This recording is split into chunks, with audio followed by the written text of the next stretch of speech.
Crisis এই আলোচনা সভায় উপস্থিত আছেন আমাদের খোলা হওয়ার সভাপতি পদ্মশ্রী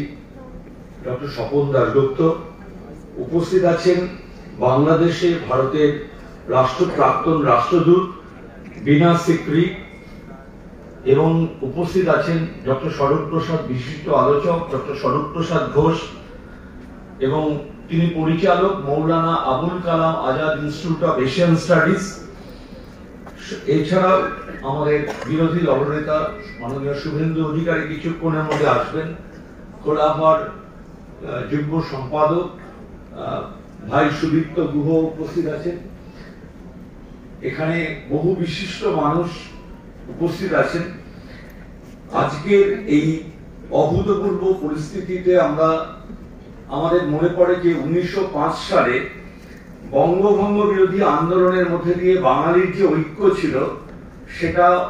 46-এর দাঙ্গায় চুরমার হয়ে গিয়েছিল। 1947-এ অবধারিত দেশ বিভাগ এবং তারপর আমরা দেখলাম যে ওপার বাংলায় অর্থাৎ পূর্ব পাকিস্তানে একের পর এক হিন্দু বিতাড়ন যজ্ঞ শুরু হলো এবং সেই অবস্থা দাঁড়িয়ে 1950 সালে নেহেরু লিয়াকত চুক্তিকে বিরোধিতা করে তৎকালীন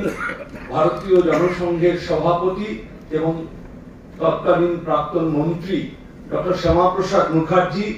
যিনি হিন্দু হোমল্যান্ডের জন্য লড়াই করেছিলেন, তিনি মন্ত্রিসভা থেকে পদত্যাগ করেন এবং একই সঙ্গে আমরা লক্ষ্য করলাম 1952 সালে বাংলাদেশের যে আজকের পূর্ব পাকিস্তান তাতে উর্দু ভাষা চাপিয়ে দেওয়ার বিরুদ্ধে সেই সময় যিনি প্রথম পাকিস্তানের পার্লামেন্টে দাঁড়িয়ে বাংলা ভাষাকে অন্যতম রাষ্ট্রভাষার মর্যাদা পাকিস্তানে করার দাবি তুলেছিলেন, ধীরেন্দ্রনাথ দত্ত,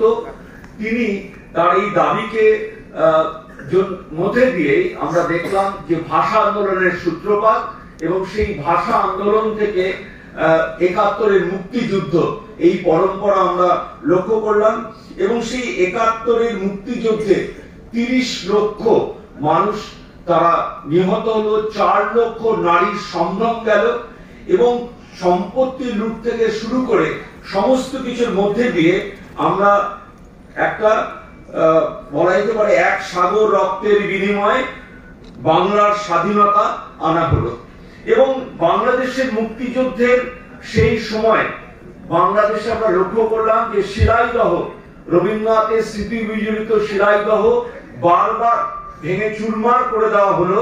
এবং চন্দ্রশেখর ভট্টাচার্যের যে সেই লাইনগুলো বারবার মনে পড়ে, রবীন্দ্রনাথ তুমি শোনো, তোমার